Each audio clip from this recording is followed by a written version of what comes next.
히브리서 6장 9절에서 20절까지 말씀을 살펴보도록 하겠습니다. 저자는 독자들이 신앙의 초보적인 수준에 머물러 있지만 더 좋은 것, 즉 구원에 속한 성도들임을 확신합니다. 확신의 근거는 무엇일까요? 10절을 보면 하나님의 이름을 위하여 나타낸 사랑으로 이미 성도들을 섬겼고 이제도 섬기고 있는 그 모습에서 그런 확신을 하게 된 것입니다. 이러한 모습은 언약관계를 배경으로 하고 있습니다. 언약관계에는 서로를 향한 의무가 있습니다. 하나님께서는 언약 백성을 사랑하시고 백성은 계명에 순종함으로 언약관계에 충실해야 합니다. 그 계명의 핵심이 하나님 사랑과 이웃 사랑입니다. 불의하지 않은 하나님께서 잊지 않으실 것이다 라고 하는 표현은 하나님의 편에서의 의무, 즉 언약 백성을 향한 사랑과 신실함을 잊지 않고 보이실 것이다 라고 하는 의미입니다. 우리의 모습을 한번 돌아보기 원합니다. 구원받은 자로서 다른 사람들에게 구원의 확신을 어떻게 보여주고 있습니까? 내가 구원받은 하나님의 백성임을 사랑의 모습을 통해 어떻게 나타내고 있는지 돌아보기를 원합니다. 당시 성도들의 삶은 사랑과 섬김이라는 아름다운 모습만 있었던 것은 아닙니다. 진리적인 차원에서 흔들릴 뿐만 아니라 예수 그리스도로 인한 고난도 있었습니다. 예수 그리스도를 믿고 있었지만 모두가 튼튼한 신앙을 가지고 있었던 것이 아니기에 지금까지 잘 해왔지만 다 되었다고 안심하지 말고 소망의 확실한 성취를 위해 끝까지 각 사람이 동일한 부지런함을 나타낼 것을 권면합니다.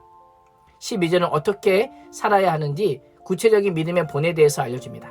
첫 번째, 게으르지 않는 지속성과 두 번째, 진리에 기반하여 거짓 가르침에 흔들리지 않는 굳건한 믿음과 신실함, 세 번째는 고난에 지지 않는 인내와 네 번째는 약속을 기업으로 받는 자들의 본받는 삶입니다.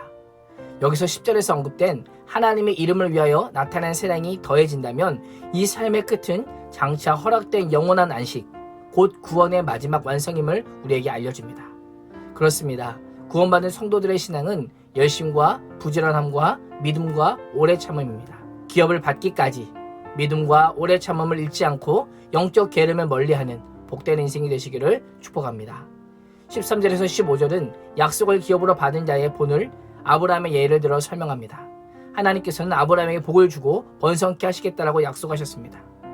아브라함은 25년 동안 이삭의 출생을 기다렸고 그렇게 얻은 이삭을 하나님께서 바치라고 명령하셨을 때도 믿음을 잃지 않고 약속을 기억했습니다.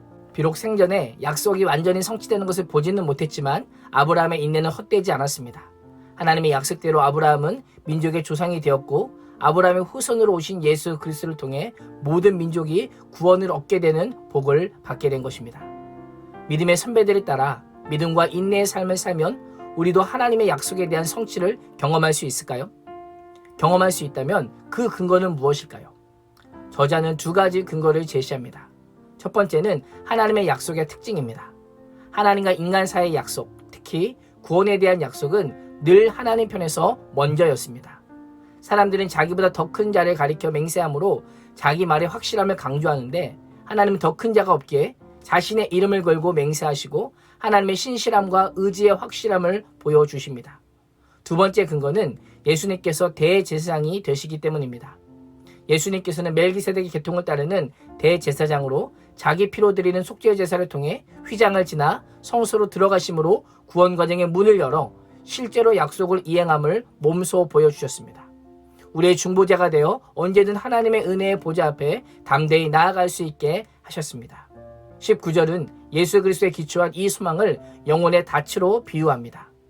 배를 항구에 정박시킬 때에 배가 바닷물에 휩쓸려 내려가지 않도록 배를 견고하게 고정시키는 닻처럼 우리가 가지고 있는 소망은 변치 않으시는 전능하신 하나님께서 붙들고 계시기에 어떤 상황에도 흔들리지 않는다라고 우리에게 말씀하고 있습니다. 이 말씀이 히브리서 독자들에게 어떻게 들렸을까요?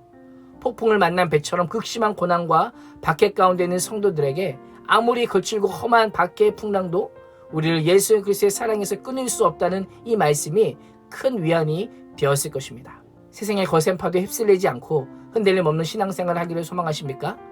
소망의 닻 되시는 예수 그리스도께 굳은 소망의 닻을 내리십시오.